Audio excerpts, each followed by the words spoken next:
Bryce, what was going on as you peeled off the uniform?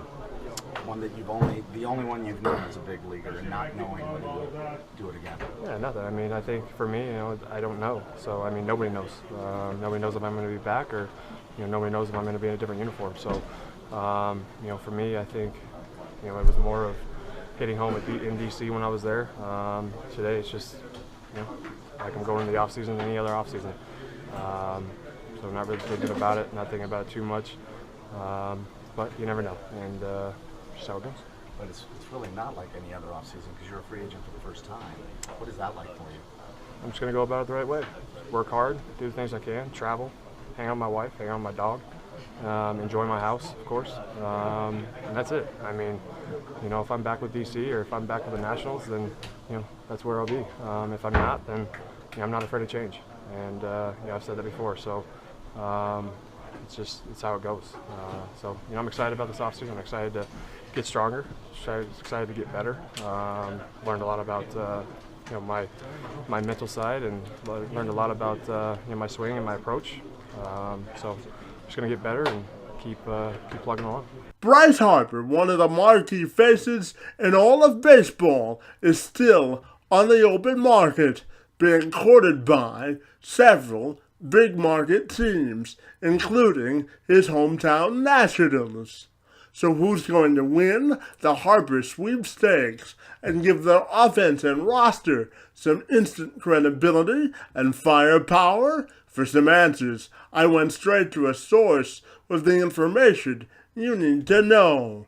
Tim Shovers is the executive producer of podcasting for NBC Sports Washington, and he joined me this week on the Two-Man Advantage podcast to debate Harper's next destination. I think it's been a really bad offseason for baseball. It's really disappointing. These guys should be signed by mid-February, and I think the players were caught off guard by sort of the change in how teams approach free agency. It's kind of gone backwards from where it was the last few years or even 10 years ago.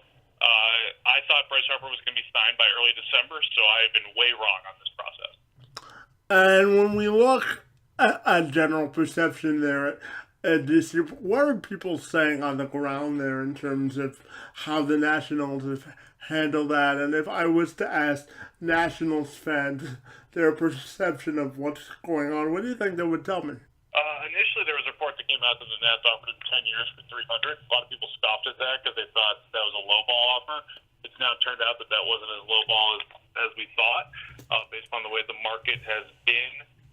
Some Nats fans, want player loyalty, but I think most fans here understand that if he chooses to go somewhere else that pays him more money, then so be it. And that's just the nature of free agency. Now, if he does leave, what do you think his legacy will be there in D.C.? I think it's going to be a strong one, unless he goes to Philadelphia or somewhere else in the NL East where, he's going to be playing them 18 times a year and it's going to be a high-profile rivalry situation. But let's just pretend he goes out to San Francisco or L.A.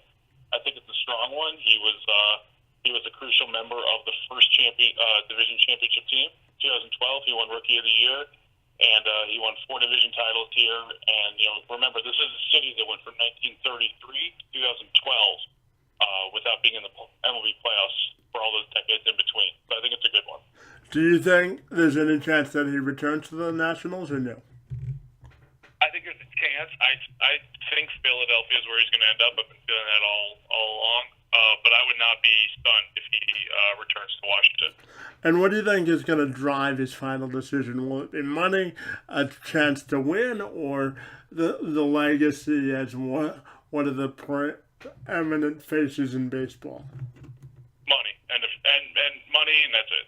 I'm curious. Do you think this financially motivated decision has anything to do with the possibility that this might be his last big money deal he has a chance to cash in on? I just think, when you're talking about money of that level, maybe if one team offers $306 million and one offers $305 million, then he makes a life decision. But when we're talking about that amount of money, I would expect any person to choose the highest bidder. If he does end up leaving, what is another suitor getting in his leadership and athletic capabilities. What he brings is a power bat in the middle of the lineup, left-handed side, and he brings fans in the seats, and he raises the profile of your team. I don't think he's the best player in baseball, but I think he's the most popular and most famous player in baseball.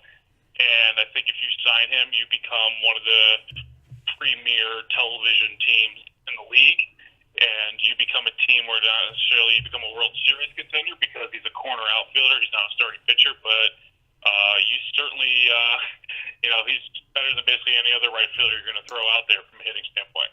And I just have one other cool question. You said earlier that you thought this was a bad offseason for baseball. Can you sort of expand on the reason you think that? And where does baseball go to improve their perception overall?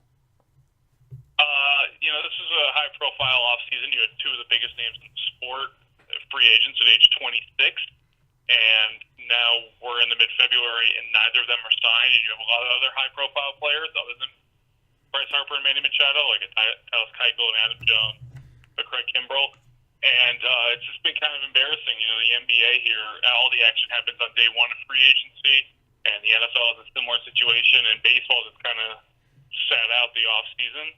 And we're opening up spring training camps, and so many guys are unsigned. That's really unacceptable when you think about it. And changes have to be made to not make this the norm every offseason.